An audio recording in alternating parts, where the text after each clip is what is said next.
Hey there! Want to try out Google's new AI tools, VO3 and Flow, completely free for 1 month?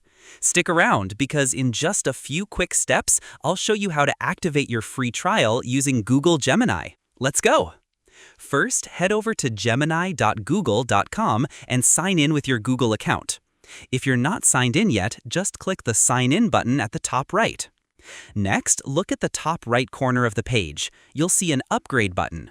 Click it to explore the available plans. Now, choose the Gemini Advanced plan to access powerful tools like VO3 and Flow.